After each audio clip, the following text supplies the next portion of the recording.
spend the rest of our lives trying to forget. All those things to answer for. Things that shouldn't be forgiven but are. Because we didn't throw people.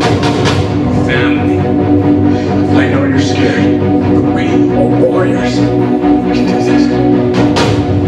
I don't trust these people, Bob. I don't trust them either, okay? I need you to trust me. Fighting a war that could destroy the last survivable land on Earth. Your sister is in danger. I'm not killing my sister, Clark. I don't care how crazy she is. This is our home now. We built this from nothing with our bare hands. How can it bear behind a wall in this ground? Ow! Ground! The grounders think they can take that away. They think that because we came from the sky, we don't belong here. But they're yet to realize one very important fact. We're on the ground now. And that means we are grounders.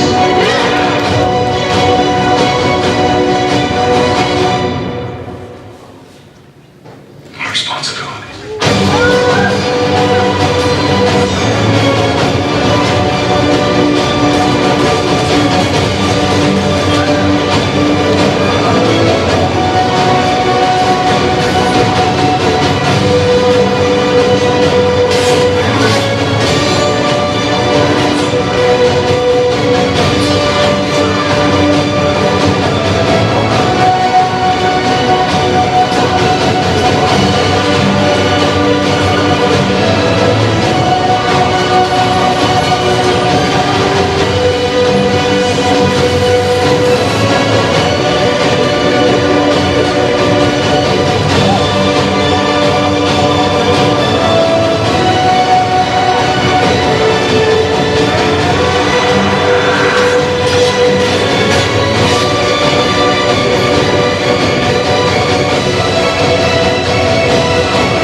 Dramatic light, stand by. Bob Morley!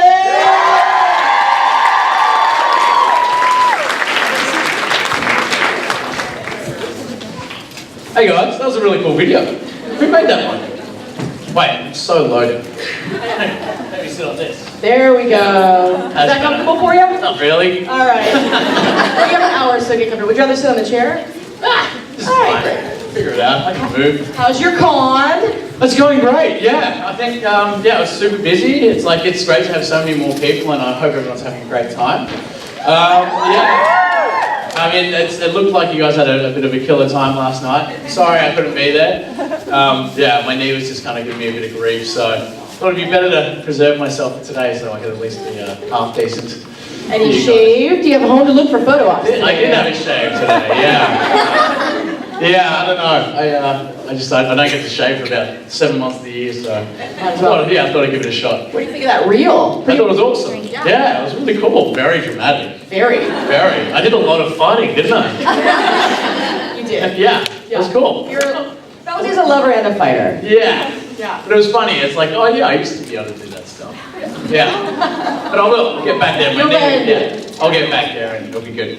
Well, before we get to fan questions, I want to remind people that for Cancer Gets Lost, it was actually Bob and Eliza's idea to do a silent auction here because they're so kind to include Cancer Gets Lost. Oh yeah, no worries. With Well, the yeah, well, convention. thank you for coming along and doing everything you It is did. my great pleasure. This fandom is so entirely generous. Thank you guys.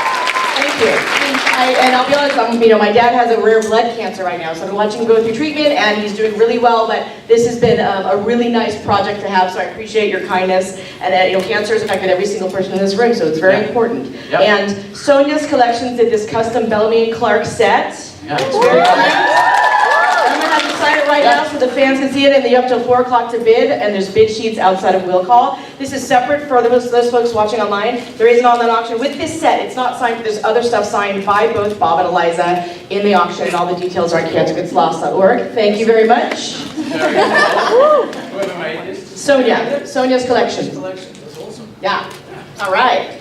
All right, we're gonna have you guys line up soon to do fan questions, but we have. I actually hated wearing that hazmat suit, just like so. Every one of us hated wearing the hazmat suit.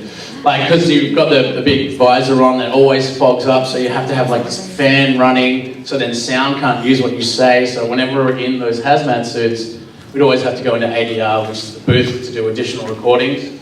So yeah, it was like, yeah, it was just, yeah, I'm glad that we're not in. Not ideal. Yeah. Yes. We have some great fan submitted questions from the internet, and the first one is from Samara Herond, who would like to know. Well, first of all, congrats on making your directorial debut in season 6. How did your experience as an actor and your understanding of the show and the characters, the crew, and fellow castmates inform your process and decisions as a director? I mean, you know, obviously I've like lived the show for the last 5 years, so there were points even there where I was talking to the writer, and I'm like, oh no, like in season 2, episode 9, this happened. So, you know, having that wealth of knowledge is definitely beneficial, obviously. And the crew, you know, everyone has my back. Everyone wanted me to do well. Everyone wants like a new director to do well. So everyone had my back. I definitely felt quite special, but also I felt like I was given special treatment, which is, I mean, you know, it's to be expected because like I love those guys and it was good. But I think in the end, like having been on the show and knowing what we shoot and how the look of the show and the speed at which we shoot, because we shoot so much stuff. Like every episode is like jam-packed with plot and story and emotion. So the fact that I was already had 5 years of knowing what to expect was like invaluable, really.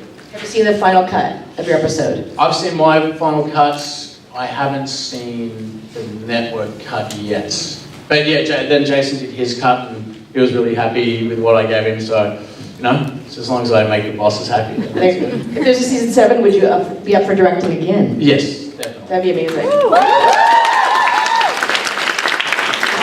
At Belark Mayor would like to know. The mayor of Belark? Mayor, M-E-R, like Meredith, I think. Oh, yes. right. Like Belark Mayor. Oh, they're all Belark Mayors. Yeah. Well, she would like to know. At the end of season 5, Bellamy found out that Clark had been calling him every day while he was in space. Will that information change the way Bellamy examines Clark's feelings for him and all the miscommunications and actions leading up to the end of the season? Look, I don't want to give anything away about season 6, obviously. No, we're doing WonderCon in a couple of weeks with Jason, and he'll probably just tell everyone everything. Just run the whole first episode. Yeah, exactly. Oh, really? Run the whole first episode. I haven't even seen it yet, so that'll be good. Yeah, look, it is one of the things where, you know, had we run this con 2 weeks after WonderCon, then we could probably talk about everything. But right now, I got to try and hold on to my job for now. So I can't really say too much about what will happen with those guys. But yeah, it sucks. It sucks that I can't tell you. And it also sucks because I always get seasons mixed up. So I just have to be super careful. Because yeah, they all kind of meld after a while. Right. At Only J Law, obviously a fan of Jennifer Lawrence, would like to know, what word would you use to describe the relationship between Bellamy and Octavia in season 6? If you could give us one word tease. Oh, wow. I always say just like tumultuous. I wish there was a better word. But it is that, you know, it's not, it's definitely not done and dusted. They've got a lot to talk about. But she goes through like a really kind of extraordinary growth this season. So, you know, that kind of dictates what happens with the two of them. So yeah, it's a real different Octavia this year, you know. I mean, there was such a journey with the Red Queen last season, and Marie was like phenomenal in that.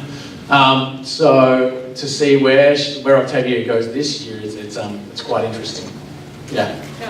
If you guys would like to start lining up on that side, there is a microphone for fan questions. We're here for you, so we're here for, and I'm going to just ask this last question from Twitter.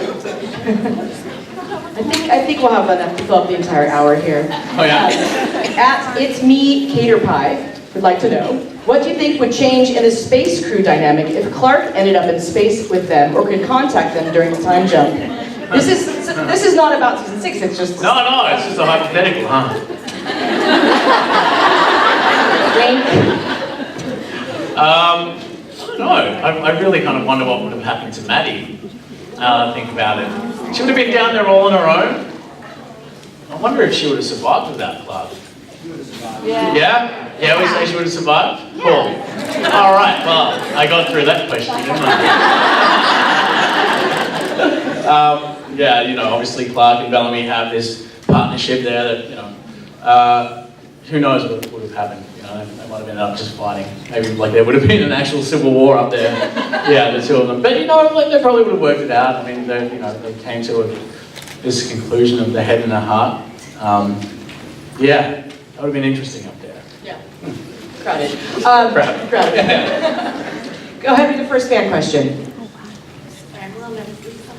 Alright, so I'm just wondering if you have an opinion on Bellamy's decision to put the flame in Maddie, and if he really thought through what the consequences would be for Look, I think that he put everyone else before, you know, how Clark would feel about it. Yeah, it's desperate times, and I think that, you know, when it comes down to it, Bellamy will always choose Octavia over anyone else in order to like save her. Like that's, you know, that's all he's known really. They have a relationship that no other space crew person has ever had. There's been no other siblings. I don't know if there's even any other siblings in the show. Maybe. I was about to say Nyla and Murphy, but that's just Yeah, that's in real life. Hasn't Amori and her brother, right? Yeah. What is that? Sorry, guys. Yeah, Amori and her brother. But yeah, I think that Bellamy would always kind of put saving Octavia over anyone, and maybe that's something that changes for him. We'll wait and see. But yeah, I think he thought it through and just, you know, had to decide that this was the right choice, regardless, or the right choice for him and maybe for everyone else, regardless of what Clark thought. Yeah, it was funny shooting that scene with Lola and Tati when, you know, we were convincing her, and I was really worried. Like I said to the director, Ian Samuel, who's awesome, at the time, I was like, I'm really concerned that, you know, Bellamy seems like he's manipulating a child. I really wanted to avoid that, and you know, I tried to tread the line of that, and also, you know, trying to make her see his point of view. But you know, in a situation like that, with a child and two adults, it's pretty hard to not pick the side that the child's being manipulated. So, yeah, it is what it is. But yeah, I didn't want it to come across that way, and whether I pulled that off, which it doesn't seem like I did. You know, that's up to you guys. But yeah, I was highly aware of that reading that the audience might have. So, yeah. But I think he thought it through. Yeah. I mean, you know, there's always a part as an actor where you want to protect your character. There are other times where you just have to embrace the grey area and the okay, yeah. Sometimes you just have to embrace that grey area, or even the bad decisions your character makes, without judging them. So, you know, I try to push that out of my head, but yeah, that was a particular situation where I thought, this isn't a good look for you, Bellamy. Yeah. Thank you. Hi, Bob. Hello, love. Hi. I was enjoyed to see you sword fight during season 5. Like I loved it. So my question is, what was your experience learning the sword fight, and how long did it take for you to, you know, adapt to it? Sword fighting is interesting. You know, Bellamy's much more of a hand-to-hand kind of like gun guy. Like as the season goes on, seasons have developed. A lot of the fighting styles get ingrained, and so Bellamy is very much like just a thug, really. And you know, and it's a lot of it's unfortunate because my stunty Matt Reimer is like this Wing Chun jiu-jitsu master, and I'm like, yeah, but we're just gonna punch him in the face, you know. But when it comes to the sword fighting, it's a different spatial awareness, which I haven't had, and it's kind of unavoidable. You will, like, you can break your hand easily enough. Like, you have to be really, like, it's like a dance, basically. Any fight is basically dancing that we do. So you just have to be really aware of that. The hardest bit, actually, was the fight in the pits, because you're fighting someone with a bow staff, and so it's not like necessarily everything's coming from the one hand, and the attacks come from both sides, so you have to be aware of all that. But yeah, any sort of stunty stuff I love doing. Yeah, it's so my God, there's some really cool ones this year that I had to sit out. Some of them I didn't, but there's some of the bigger ones I did, which sucks because like there's some really cool sequences that obviously I would have loved to have done. But, yeah. But you still prefer gun over sword? I prefer when he's fist fighting. Fist fight. Yeah. I really love like nailing a good fight sequence. Yeah. Thanks, Bob. No worries, thank you. We have actually a Facebook Live question. Oh, okay, that's what we were talking about. Sorry about that. Yeah. From Ryan Burkle, he wants to know, what would Clark and Bellamy's relationship be like if they'd been on the ground during the 5-year jump? Right.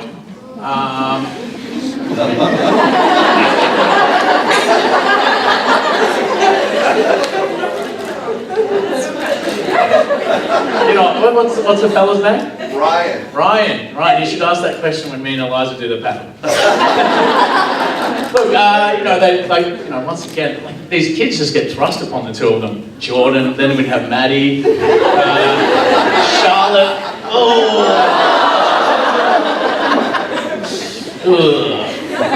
Well, someone's going to die, basically. It's usually the kids. Oh, dark days. Right. Thanks for that. All right, we have another question here. I have a short story before my question. Please just give me a minute. So after last year's convention, I went back to college and I had a meeting with one of my professors for a paper, and I wasn't prepared for it because I was at this convention. So I told her that I was there, and she was like, "Oh, what show was for?" I said The 100, and she's like, "Oh, I watched that with my daughters." Oh. And like we talked about it for a couple minutes, and I'm like, "Yeah, I got to." She still failed you? No, I got a great grade on that paper. So I said, yeah, I got to meet the guy who plays Bellamy, and she was like, oh, God. And then he started rambling. You know how English teachers like to ramble? He said this phrase. I wrote it down, so it's like, you know, I can never forget. He was like, he has such a deep, pensive face. Like a glacier or an iceberg, you see the top, and then you know there's just so much more hidden underneath. Like, he loves your acting. And he was like asking me, isn't this profound? Is his character? Is he an intellectual? I was like, yes, he is. Oh, that's very, very sweet. It's funny what people can read into, isn't it? There's nothing going on back here. All right, so my quick question is, season 6, who's going to be in Bellamy's corner? That's interesting, because, you know, there's so many, there's like, you know, it's basically world building. Like, in a way, I feel like, and the writing team have done a great job, like, you know, to restart this world that we're going to. You know, we had, as an audience and, you know, as an actor, we had 5 years to build out Earth. And now, when we go into this new planet, it's like 5 seasons on speed. Like, we're trying to bloody figure out everything. So, in terms of who's in what corner, you know, it's feeling like there's a lot of odes to season 1 in this, and like, so there's a lot of kind of catching it. Like, yeah, we're in a new planet. You know, so we've got to try and establish that. And so, you know, like in any story, in any sort of storytelling, you have to set up the world in which you live in. So before you can really kind of start getting into, you know, the meat and potatoes of whatever it is. So, yeah, I would say very prepared to start learning about this new planet or whatever it is. Yeah. Oh, Great, thank you. Thank you. Hi. Hello. So my question is, Monty and Bellamy's relationship was one of my favorites on the show. So Yeah. obviously I'm very sad. But what was kind of going through Bellamy's mind in that last scene, knowing that Monty and Harper are no more, especially in the way that I think he really feels like they're his responsibility as everything else kind of is too. Yeah, I mean, it's like, you know, in that scene, I guess, I wasn't really thinking about it too much, to be honest. It was just because it was such an emotionally charged day. Like Chris and Chelsea kind of waited until like the cameras are up and set, and I hadn't really seen them, and like, oh man, like, it's, sorry. And yeah, you know, like, yeah, it was just a day that was really hard for us.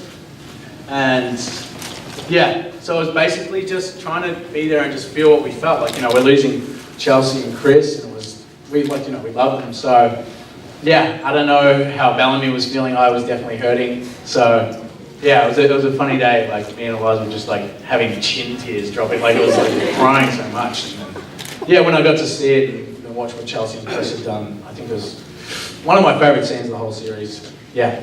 So yeah, I can't tell you what he was thinking. I just know that I was, I was in it. Yeah. Thank you. No worries. I'm so tall. All right, hi Bob. Hello. My name is Morgan, and oh my gosh, this is so surreal. Okay. What? You're good. I just want to know what has been your favorite place to travel for work and vacation? For work, you know, like most of the stuff I've done is either in Vancouver or Australia. But you know, like I got to go to like Barcelona for conventions. I mean, I traveled around there. I really like Barcelona. So I mean, I guess that's work. I mean, I shot a film in Tel Aviv, Tel Aviv was really cool. It was just like so hot. I think I went at the wrong time of year. It was ridiculously hot. But for me, you know, and it's like boring and whatever it is, but like going back to Australia is you know, where I feel at home. Is there a favorite place in Australia? Yeah, there's a place called Kyneton where I was born and raised. So get back there, and you know, yeah, that's my home. Thank you so much. All right, thank you. Hi, Bob. G'day. My name is Brenna. Hey, Brenna. My question for you is, I presume you're spending a lot more time in the States because of the show, or maybe just because of acting in general. Is there a favorite slang or phrase that you don't really hear in Australia that you like to say that you hear a lot here in the States? I don't know. I mean, I've kind of picked up stuff like, even just saying things like, God damn it. That doesn't happen. But it's funny, it's probably like the opposite, like where I end up, because I was never really patriotic about Australia. It's kind of like, you know, whatever. But when I came here, there's part of me that wanted to hold on to my Australianism, you know, like saying things like turn it up. And there was something else I said the other day that like no one got except for like Eliza, and I was like, oh yeah. But yeah, I mean everything. I mean, especially here in Boston, man, like the accent and everything that just gets yelled out. You're like, oh god damn it. They actually remind me a lot of Australians, to be honest. I think I really love Boston here, but yeah, I quite like it. But yeah, I can't think of anything off the top of my head. Yeah. Thanks. We have another Facebook Live question. Yeah, and I know there's a lot of people here, so I'm only going to ask one more so you guys can get the majority of the attention. Floyd wants to know if you had the opportunity to change something from Bellamy's past, what would it be and why? I mean, you know, jokingly I always say his haircut. I like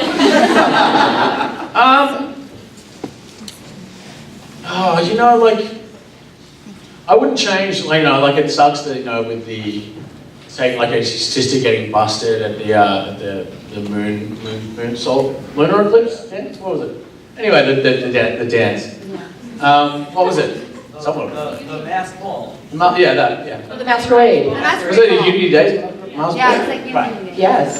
You know, obviously you wouldn't want her to get busted, but like, I think like when I watch that back and I see Aurora and the general that comes in and just the way he manhandles his mother, I even remember shooting it. I think there's part of Bellamy that hated that his mother had to do that. You know, and I think that they played into the rest of like season 1, like Bellamy and Octavia used like sexual interaction as a commodity, and I think that that's something that they kind of learnt through their mother, and I think that's something that when I watch it back, I feel like he hates the fact that that's something that his mother had to do. So that is something that I think that he would have loved to have been able to change or stand up and, you know, and had a different perspective on relationships in that manner.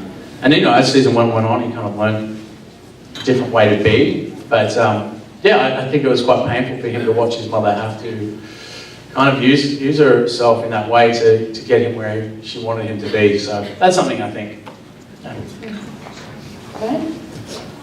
Hi, Bob. Hey.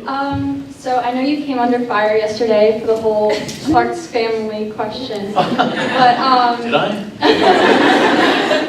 It's not like I stayed up that night thinking about it. So I have an alternative question to Okay. stay off of that. Hopefully it's a little bit easier answer. But so now with the gained perspective of how Clark radioed him every day, how do you think that changed his perception of her being part of the family? Well, I had a similar question to this yesterday, and I think it is that how Maddie actually perceives him is the way that Clark sees him, you know. So I think that's quite telling. You know, the family line. I'm sorry. This is one thing that you guys probably don't know. The reason it's in there is because of me. Yeah, and I said I wanted it in there because I felt like the connection between Bellamy and Echo wasn't playing. Like I was like, we had 6 years up there and the audience just came back and went, oh, this is my girlfriend. And no one really kind of understood why. So I wanted to be able to portray, like, you know, because Bellamy was apart from them for so long in that season. I just wanted to remind people that this is something that's really important to him too. So when I asked to have a line like that put in, that was my intention. And now you're probably learning my intentions don't seem to come across on camera. So I should just play against everything I think, you know. But yeah, it wasn't, you know, in retrospect, I probably shouldn't have done it. But it wasn't about excluding Clark from the family, but rather having her know that this is really important to him too. Like, we can't just do everything for him. Like, she's like, I need to do this for Maddie. And he's like, well, I need to do this for my family. Like, we're coming at this argument from the same point, same place, and neither of us are going to budge. That's basically what I felt that scene was about. Yeah, it's funny like that. Things got, like, everyone loved the Red Queen, and I was like, she's the worst. So clearly my thinking is so devoid of everyone else's. But yeah, maybe that's why it works, or maybe that's why you guys like him, I don't know. But yeah. Thank you. Thank you. Hey, Don. I wanted to ask, if you could cast Bellamy in any show or movie of any genre, what would it be? Like genre? You know what? I've been on this tear of like watching ghost stuff. Like, you know, like, I don't know if anyone watches this. I've been watching like, oh, it's so stupid. You know, like you just stream stuff now. And I've been watching Ghost Adventures. I don't know if anyone... Zach Davis. Some things in this world we could never understand. Anyway. So if he was like a ghost hunter, yeah, I'm down with that. A long trench coat. But none of this like, you know, GoPro kind of at night kind of thing, like, did you hear that? It's more of like a film noir ghost hunter. Kind of cool guy. Yeah. Oops. There's a ghost! I'm onto it. Thanks, mate. That was ridiculous. That was ridiculous. I think it's a sign, guys. Has anyone got like an EVP? Huh? Carry on, shall we? This season, basically all of the Speaking of the mic. Sorry, love you. I couldn't hear you there. The ghost is making some noise out the back. Okay, so basically the whole 100 all we've seen is war, right? And this season 5, we got to see more of, we got to see Clark become a mom. You know, there were kids thrown into season 5. So my question is, are we gonna see Bellamy become a father, or part of a father figure, or I don't know, maybe a big Becco? Oh, the 100, like the 100 in terms of, you know, the group, and not just the show, but the people that are on the spaceship. We have a tendency to just destroy everything and start fights. We're the worst. We're the worst house guests. So, you know, in terms of relative peace, yeah, I think that 6 years in space is probably the closest we're going to get to it. Yeah, we're not good. We're not good people. I bet, you know what? If you looked at the show from the perspective of the other side, yeah, we're the worst. And also, why do you not have an Instagram? Can we make like a petition for you to get one? I wouldn't have Twitter if I didn't have to. I would much prefer to come and say hi to you guys face to face. Nice. And deal with stuff like that.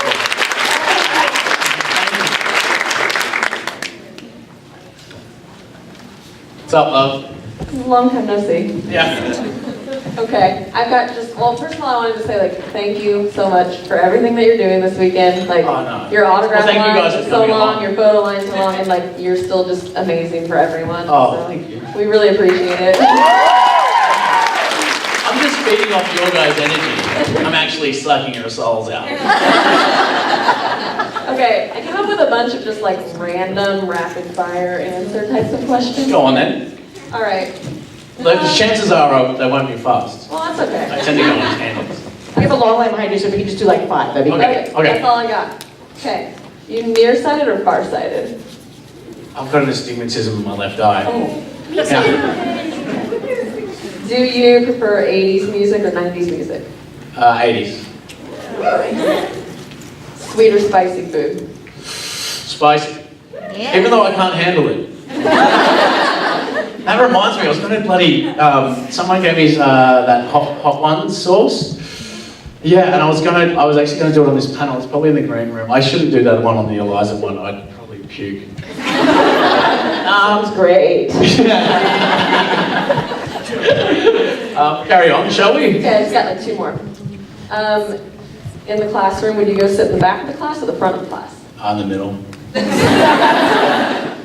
Those teachers will still see you there, Bob. Yeah, I was a good student. You did get 100% on the quiz I gave you yesterday. Thank you. And if Bellamy Blake was on a reality show like Survivor, Big Brother or something, would he be the one to win it all or the one to get voted out first? What's the cooking show? Top Chef. Top Chef. First off. Thank you. Thank you.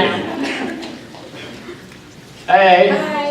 So during season 5, we saw Bellamy trying to protect his sister, not Again? not kill her. Oh yeah.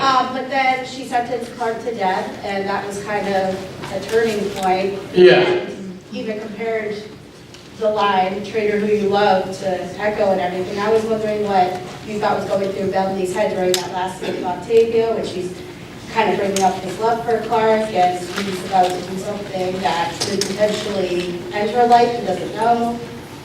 In that scene, which I loved shooting, it was a tough scene to shoot, but you know, once again, Marie was great.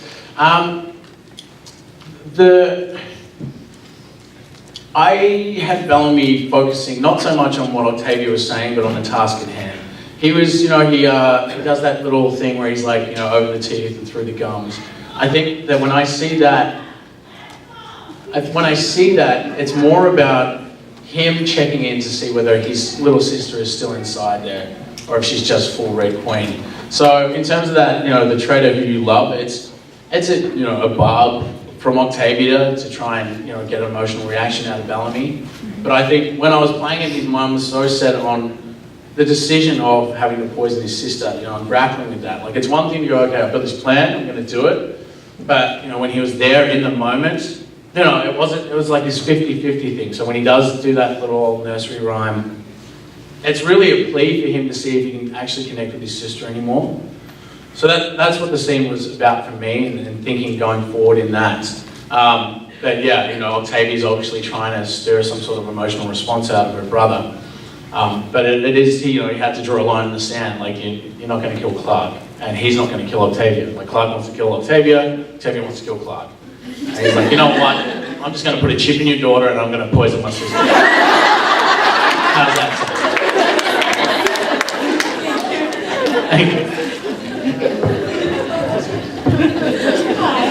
Hey. My name's Emily. I feel like I mentioned earlier, the first time I watched the show, my friend walked in when you were stringing out Murphy. Yeah. She'd seen it before I had it. She just walks in, I love Bellamy so much! And I was like, what? Yeah. Kind of horrified at first, but then I feel like eventually it trickled down. And Had she only seen up to that point? she'd seen up through midway through season 2. And I was Okay, watching look, season yeah, 1. got us some slack. Yeah. Season 2, he kind of turned I around. didn't know at the time though. So Oh, okay, right. Anyway, so I'm wondering at what point in season 1 did your perception of Bellamy switch? Because I feel like we saw it through Clark's eyes as an audience, so when did your perception personally change of his character? Well, I mean, I don't, like, you know, obviously he started thinking about the world as a larger place in episode 4. Episode 4 season 1 is kind of, I think for all of us was a turning point for the show. We kind of started to understand like the grittiness and then the levels and the moral ambiguity that we're going for. So around episode 4, you know, that's when Bellamy, instead of just worrying about Octavia, starts thinking about the group as a whole. And then we get into episode 5, where the radio's been thrown into the river, and he realizes that he's responsible for the culling. So that's kind of where his mind shift changes to just protecting his people. You know, it's not until probably like, wow, maybe like later into like season 3 or 4, or maybe never, that he starts seeing everyone as a whole, like, you know, the ground is as part of the world. But definitely after like episode 5, and you know, I mean, even episode 8, he was still grappling with it, season 1, episode 8, because, you know, he wanted to just leave. He didn't want to, until he had this responsibility of looking after everyone. It wasn't just his sister, it was his people. And so season 2 was all about him trying to get back the 42 that were left. So it's just one of those, I think he's grown over the years until like the end of season 5, where, you know, he wants to include one crew and the Allegiance crew all in the same ship. So like, you know, I've got to commend the writing for that. Having such a long arc over 5 years is great. Yeah. No worries, thank you. So I wanted to kind of talk a little bit about kind of the relationship between Bellamy and Murphy kind of in season 5, because I really liked that he was kind of the one who, even though Murphy was kind of isolating himself, he was like, no, I'm not going to let you do this, and kind of came to him. And I also liked that it was very much still that combative, like, I am not going to let you do this, and like, I just really liked that kind of opening scene because I thought it showed an interesting dynamic between them, and so I thought maybe we could just talk a little bit about that. Yeah, I mean, I was thrilled to have that opening scene with Richard in the spaceship. You know, anything where I get to work with Richard is really great. Yeah, but you know, that's one of the other dynamics. Like, we've got so many people on this show. Like, I realized yesterday, like, with all these like combo photos, that I was like, Bellamy's just got too many ships going on here. Yeah.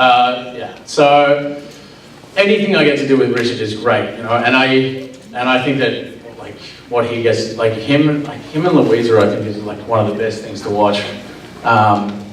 You know, he's a special breed, that kid, you know. But their relationship, I really liked it, how it was a bit more like, we kind of saw it as like big brother, little brother stuff in the ship at the top, and you know, to play that dynamic with Richard is pretty great. You know, it's not necessarily even close to what we're like in real life, you know, but it's nice to pretend that I'm his big brother at times. Yeah. Thank you. Thank you. Hi, I'm Julia, and someone asked a question similar to this to Richard and Lisa, and I know you like really like Brooklyn Nine-Nine. Yeah. So I was wondering if you could recast Brooklyn Nine-Nine with the 100 cast, who would you cast? I mean, obviously I'd be Jake. But I got, like, Rosa seems like Octavia, you know? Yeah. Boyle. Richard? Yeah, I don't want to do that to Richard though.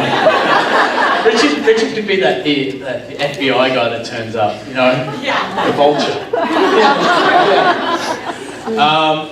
Yeah, Clark's probably Holt. Yeah. Who is that? Clark is Holt. Clark is Holt. I don't know. Oh wait, no, you know Richard.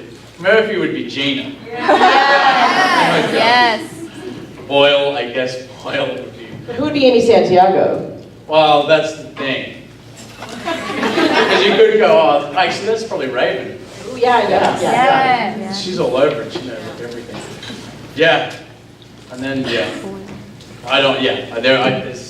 anyway. We got some new characters this season, it would be great. It would be great if Brooklyn Nine-Nine. That's all I'm saying. Thank you. Hello. Hello.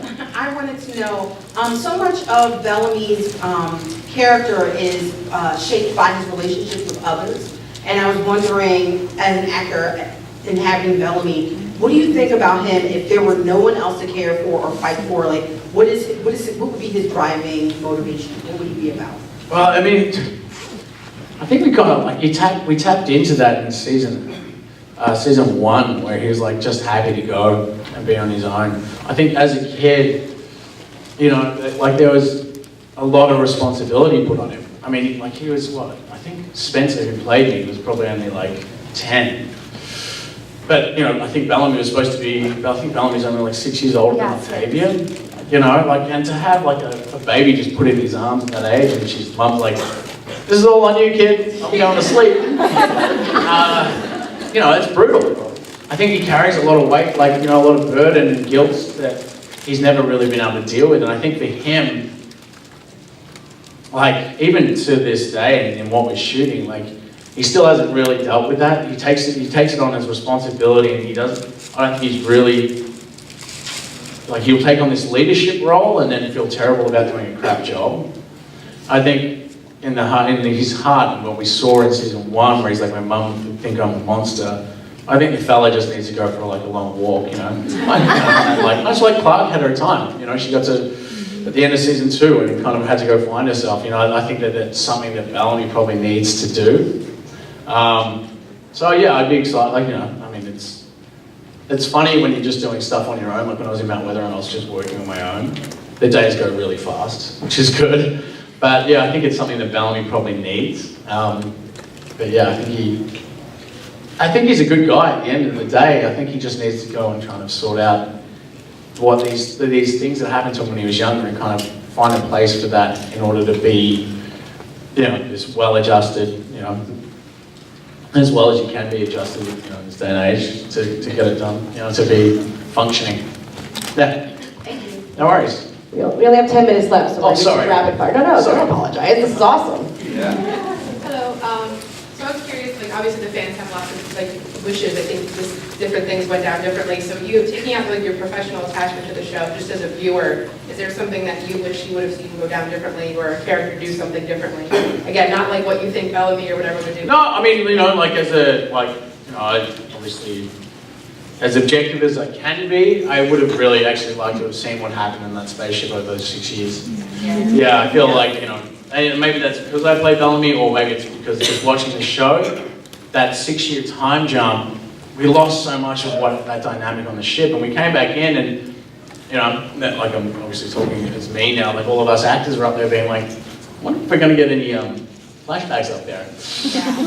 Yeah, but I would have liked to have known what happened up there. I mean, for me, it's like, even for me as the actor playing Bellamy, I'm like, well, I guess this happened, like, you know, like it wasn't, yeah, it's But a you have to bit, fill in the blanks yourself. Yeah. There's a lot of character development that wasn't. Yeah.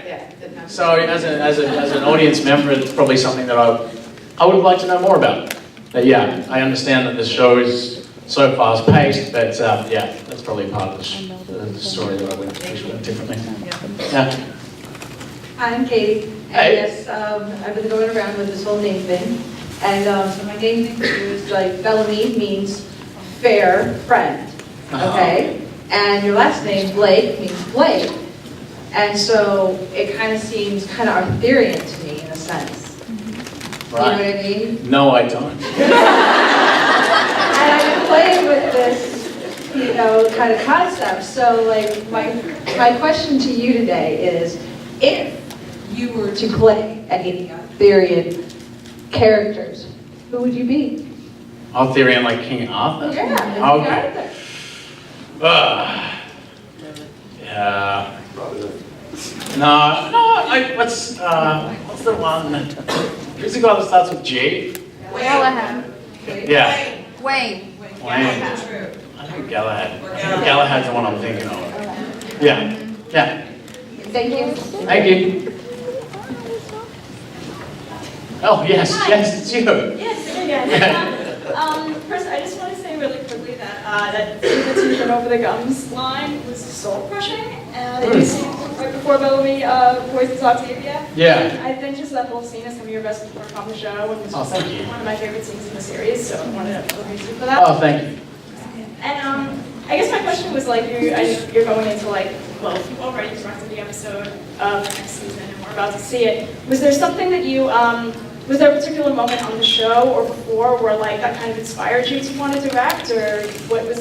I didn't want to direct. It was actually at the end of season 1, Jason Rothenberg asked me if I wanted to direct, and I said no for about 2 years.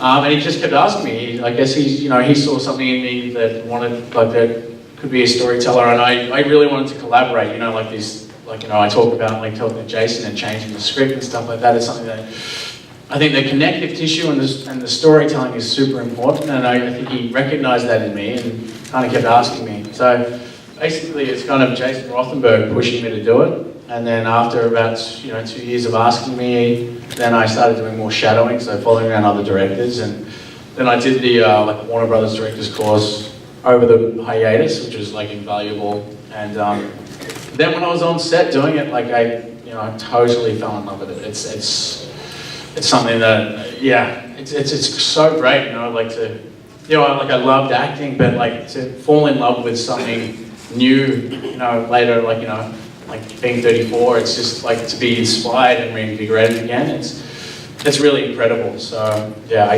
as much as I hate it, Jason was right.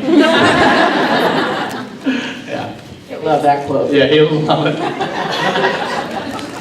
Hey. Hey. My question is, if you could say one word for the whole day, what word would it be? One word for the whole just day? one word. You can only say that one word the whole day. You know Richard's answer? What, hippopotamus? His answer was cute, because Root, he could just make it fun the whole time. Oh, right. One word. Oh, by the way, Bob, I have I drew your t-shirt thing. Oh, you did? Yeah, I gave... What's its name? You named it. It's your t-shirt. What is it, a Wolverine, an It's a Orca, Wolverine and or a a tardigrade? My brain is not working. Wow. If I could say one word all day long. All right. I don't know. I can't even. How crazy is that? I can't even think of one word. Coffee. That's good. Yeah. We have time for one more question. So sorry. Fight. There's also a panel with Bob and Eliza soon, so we can get back in line Thanks, for that. guys. Yeah, sorry about that. Hi, Bob. G'day. I'm a huge Bellamy fan. Obviously, I have a shirt with all of Bellamy's, my favorite quotes. Oh yeah. So I have a feeling I'm probably a bigger fan of Bellamy. I'm wondering if you've had a fan moment for your own character, like a favorite scene or a favorite line where you felt really stoked to be Bellamy. There's a lot of them. There are ones that you just don't think are going to work, and then they take on a bigger meaning. And they're it feels somewhat self-indulgent to be this line I did so good. But yeah, it's very rare that I watch my stuff and think, oh, that was all right. But there is one line that came out, and I tried to imbue different meaning into it, and just fill it with emotion. It was probably that line, I've got you for that, part. But then again, there's having said that, there's things like My System, My Responsibility, which now whenever it's said is there's so much weight behind it. That when you have a line like that, and we have lots of them, May We Meet Again and all that kind of stuff, then there's a challenge where you feel like you have to make it different or new, and even you go, oh, crap, how am I going to do this? Because I've done it so many other ways. So those lines can become daunting. So it's the little prequel ones that surprise you. You go, oh, that actually kind of worked out. So yeah, probably that one. Thank you so much. All right, thank you. Well, let's thank Bob Morley for...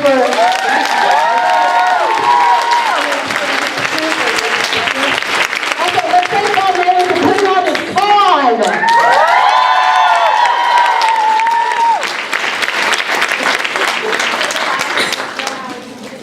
Twitter Live would like to know how your knee is feeling. Oh, it's going to get better. Yeah, I've got 2 months of rehab to do, but I don't have to get surgery, so that's pretty great. Excellent. Have a good rest. I'll see you soon. Thanks for that. All right, I'll see you soon, guys. Bye. Oh, wait, one other thing. All right. Yeah. Yeah, just for my VIP guys, I'm going to go and have lunch with you guys and we'll raffle off that thing. Sorry, but yeah. So if you guys can go to the room and I'll have lunch with you guys. Thank you.